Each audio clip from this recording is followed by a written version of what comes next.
AIMIM ಸಂಸದ ಅಸಾದುದ್ದೀನ್ ಓವೈಸಿ ಪಾಕಿಸ್ತಾನವನ್ನು ಟೀಕಿಸುತ್ತಾ ಸರಿಯಾಗಿ ನಕಲು ಮಾಡಲು ಕೂಡ ಸಾಧ್ಯವಾಗದ ದೇಶವು ಭಾರತದೊಂದಿಗೆ ಸ್ಪರ್ಧಿಸುವ ಬಗ್ಗೆ ಮಾತನಾಡುತ್ತಿದೆ ಎಂದು ವ್ಯಂಗ್ಯ ಮಾಡಿದ್ದಾರೆ. ಇನ್ನು ಪಾಕಿಸ್ತಾನಿ ಸೇನಾ ಮುಖ್ಯಸ್ಥ ಆಸಿಮ್ ಮುನೀರ್ ಅವರು ಪ್ರಧಾನಿ ಶಹಬಾಜ್ ಶರೀಫ್ ಅವರಿಗೆ ಆಪರೇಷನ್ ಬುನಿಯಾನ್ ಅಲ್ ಮರ್ಸೂಸ್ ಚಿತ್ರವನ್ನು ಉಡುಗೊರೆಯಾಗಿ ನೀಡಿದ ಘಟನೆಗೆ ಸಂಬಂಧಿಸಿ ಓವೈಸಿ ಈ ಹೇಳಿಕೆ ನೀಡಿದ್ದಾರೆ. ಹೌದು, ಇದು ವಾಸ್ತವವಾಗಿ 2019ರ ಚೀನಾದ ಮಿಲಿಟರಿ ಕವಾಯತಿನ ಫೋಟೋ ಆಗಿತ್ತು. ಇನ್ನು ಕುವೈತ್ನಲ್ಲಿರುವಂತಹ ಭಾರತೀಯ ವಲಸಿಗ ಸಮುದಾಯವನ್ನು ಉದ್ದೇಶಿಸಿ ಮಾತನಾಡಿದ ಓವೈಸಿ, ನಿನ್ನೆ ಪಾಕಿಸ್ತಾನಿ ಸೇನಾ ಮುಖ್ಯಸ್ಥರು ಪಾಕಿಸ್ತಾನಿ ಪ್ರಧಾನಿಗೆ ಫೋಟೋ ನೀಡಿದ್ದಾರೆ. ಈ ಮೂರ್ಖ ಜೋಕರ್ಗಳು ಭಾರತದೊಂದಿಗೆ ಸ್ಪರ್ಧಿಸಲು ಬಯಸುತ್ತಾರೆ.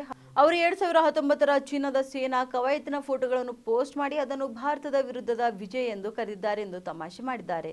ಇನ್ನು ಪಾಕಿಸ್ತಾನವನ್ನು ಗಂಭೀರವಾಗಿ ಪರಿಗಣಿಸಬಾರದು ಎಂದ ಓವೈಸಿ, ಈ ಜನರಿಗೆ ನಿಜವಾದ ಫೋಟೋವನ್ನು ಕೊಡಲು ಗೊತ್ತಿಲ್ಲ, ನಕಲು ಮಾಡಲು ಬುದ್ಧಿವಂತಿಕೆ ಬೇಕು ಮತ್ತು ಈ ನಿಷ್ಪ್ರಯೋಜಕ ಜನರಿಗೆ ಯಾವುದೇ ಬುದ್ಧಿವಂತಿಕೆ ಇಲ್ಲ ಎಂದು ಹೇಳಿದ್ದಾರೆ. ಏನಿದು ವಿವಾದ ಅಂತ ನೋಡಬೇಕಾದ್ರೆ, ಕಳೆದ ವಾರ ಫೀಲ್ಡ್ ಮಾರ್ಷಲ್ ಆಗಿ ನೇಮಕಗೊಂಡಂತಹ ಆಸಿಮ್ ಮುನೀರ್ ಇದನ್ನು ಆಚರಿಸಲು ಔತಣಕೂಟವನ್ನು ಆಯೋಜನೆ ಮಾಡಿದ್ರು. ಶಹಬಾಜ್ ಶರೀಫ್ ಕೂಡ ಈ ಹೈ ಪ್ರೊಫೈಲ್ ಭೋಜನ ಕೂಟದಲ್ಲಿ ಭಾಗವಹಿಸಿದ್ರು.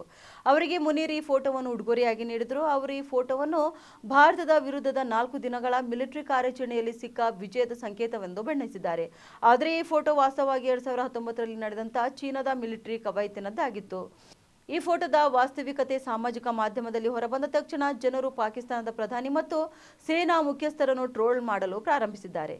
ಕ್ಯಾನ್ವಾ ಮತ್ತು ಫೋಟೋಶಾಪ್ ಮೂಲಕ ಯುದ್ಧವನ್ನು ಗೆಲ್ಲಲು ಪ್ರಯತ್ನಿಸಿದ್ದಕ್ಕಾಗಿ ಭಾರತೀಯ ಬಳಕೆದಾರರು ಪಾಕಿಸ್ತಾನವನ್ನು ಅಪಹಾಸ್ಯ ಮಾಡಿದವರು ಮತ್ತು ಪಾಕಿಸ್ತಾನವು ತನ್ನ ಮಿಲಿಟರಿ ಕಾರ್ಯಾಚರಣೆಗಾಗಿ ನಿಜವಾದ ಚಿತ್ರಗಳನ್ನು ರಚಿಸಲು ಸಹ ಸಾಧ್ಯವಿಲ್ಲ ಎಂದು ವ್ಯಂಗ್ಯ ಮಾಡಿದ್ದಾರೆ. ಸಾಮಾಜಿಕ ಮಾಧ್ಯಮದಲ್ಲಿ ಒಬ್ಬ ವ್ಯಕ್ತಿ, ಪಾಕಿಸ್ತಾನವು ಈಗ ತನ್ನ ಮಿಲಿಟರಿ ಕಾರ್ಯಾಚರಣೆಯನ್ನು ಆಚರಿಸಲು ಚೀನಾದ ಕವಾಯತಿನ ಚಿತ್ರವನ್ನು ಬಳಸುತ್ತಿದೆ, ಇನ್ನು ಅವರು ತಮ್ಮ ಮಿಲಿಟರಿ ಕಾರ್ಯಾಚರಣೆಯ ನಿಜವಾದ ಚಿತ್ರವನ್ನು ರಚಿಸಲು ಸಹ ಸಾಧ್ಯವಿಲ್ಲ.